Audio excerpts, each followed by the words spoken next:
JEE advanced परीक्षा को अधिक प्रभावी और कम तनावपूर्ण बनाने के लिए आईआईटी परिषद ने अनुकूली यानी कि एडेप्टिव परीक्षा प्रणाली पर विचार कर रही है। इसके तहत छात्र की योग्यता के आधार पर परीक्षा में बदलाव किए जाएंगे। इस उद्देश्य में एक एक्सपर्ट समिति गठित करने की सिफारिश भी की गई है। परिषद ने यह भी प्रस्ताव रखा है कि आगामी जेईई एडवांस से पहले एक वैकल्पिक अनुकूली परीक्षा को पायलट प्रोजेक्ट के रूप में आयोजित किया जाएगा, जिसके लिए पिछले साल 25 अगस्त को बैठक के अनुसार पायलट के परिणामों के आधार पर अनुकूली परीक्षा लागू करने के लिए रोडमैप और समय सीमा तय की जाएगी। तो निश्चित तौर पर यह कदम काफी महत्वपूर्ण रहने वाला है। जहां बताएं आपको जेईई एडवांस में अनुकूली परीक्षा प्रणाली पर विचार किया जा रहा है, लेकिन सवाल ये कि जेईई की परीक्षा प्रणाली में बदलाव जो होगा वो कैसे होगा। तो आपको बताते हैं कि जेईई की परीक्षा प्रणाली में बदलाव होने जा रहा है। जेईई एडवांस को कम तनावपूर्ण, कम स्ट्रेसफुल बनाया जाएगा और इसी को लेकर पहल है। अनुकूली परीक्षा प्रणाली पर एक एक्सपर्ट कमेटी बनेगी। योग्यता के आधार पर परीक्षा में किए जाएंगे कई सारे बदलाव भी। पायलट प्रोजेक्ट के रूप में वैकल्पिक परीक्षा प्रस्तावित की जाएगी। परिणामों के आधार पर रोडमैप बनाने की योजना जो है वो तय की गई है। साथ ही परीक्षा पैटर्न में बदलाव कैसे काम करेगा ये भी आप जानिए। परीक्षा पैटर्न में बदलाव कैसे होगा। एक एक्सपर्ट कमेटी इस प्रणाली का अध्ययन करेगी और एक रोडमैप तैयार करेगी। छात्रों के लिए एक वैकल्पिक मुफ्त एडेप्टिव मॉक टेस्ट आयोजित भी हो सकता है। वैकल्पिक अनुकूली परीक्षा को पायलट प्रोजेक्ट के रूप में आयोजित किया जाएगा।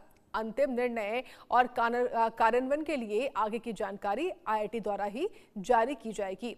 तो निश्चित तौर पर स्ट्रेसफुल कम रहे ये एग्जाम जेईई एडवांस का, इसी को बनाने को लेकर तैयारियों की देखा गया। अक्सर की जो जेईई एडवांस के एग्जाम देने वाले छात्र होते हैं वो कई बार इतने ज़्यादा तनाव में आ जाते हैं, डिप्रेशन में आ जाते हैं कि वो अपनी जान तक दे देते हैं, सुसाइड तक कर लेते हैं।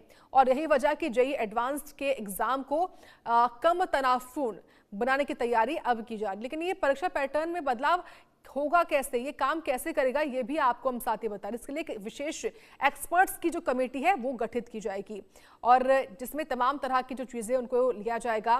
वैकल्पिक अनुकूली परीक्षा को पायलट प्रोजेक्ट के रूप में आयोजित किया जाएगा, ये तय हुआ है। अंतिम निर्णय और कार्यान्वयन के लिए आगे की जानकारी आईआईटी द्वारा ही जारी की जाएगी, ये भी तय किया गया है। एक एक्सपर्ट कमेटी इस प्रणाली का अध्ययन करेगी, एक रोड मैप तैयार करेगी, ये सब कुछ तय होगा। छात्रों के लिए एक वैकल्पिक मुफ्त एडेप्टिव मॉक टेस्ट भी आयोजित हो सकता है, ये भी तय किया जाएगा परीक्षा पैटर्न में बदलाव से। तो देखिए इसी तरीके से जो जेईई एडवांस की परीक्षा है वो कम स्ट्रेसफुल हो सकती है। पायलट प्रोजेक्ट के तौर पर भी इसको इस फिलहाल के लिए जो है वो लिया जा सकता है। तो देखिए छात्रों की क्षमता के अनुसार ही जो प्रश्न है उनको रखा जाएगा और इस पर फिलहाल प्रचार हो रहा है। हालांकि आगे की जानकारी जो है वो आईआईटी द्वारा ही दी जाएगी जब इस पूरे मामले को लेकर एक खास रोडमैप तैयार कर लिया जाएगा एक गहरे अध्ययन के बाद, क्योंकि छात्रों की क्षमता के अनुसार ही प्रश्न में जो बदलाव है वो होने चाहिए और इसी को लेकर तमाम तरह की जो चीजें हैं उन पर इस वक्त विचार किया जा रहा है। जेईई एडवांस को कैसे कम तनावपूर्ण और बनाया जा सकता है इस पर बात की जा रही है। इसको लेकर ही एक विशेष एक्सपर्ट्स की जो कमेटी है उसको भी गठित किया जा रहा है। तो परीक्षा पैटर्न में बदलाव कैसे काम करेगा ये आपको समझना होगा, क्योंकि आपके आसपास कई ऐसे छात्र छात्राएं होंगे जो कि जेईई परीक्षा की तैयारी कर रहे हैं या उन्होंने तैयारी की है या सोच रहे हैं कि वो तैयारी करें। ऐसे में उनके लिए निश्चित तौर पर ये राहत वाली खबर है। फिलहाल वक्त हुआ है ब्रेक का, आप देखते रहें इंडिया न्यूज।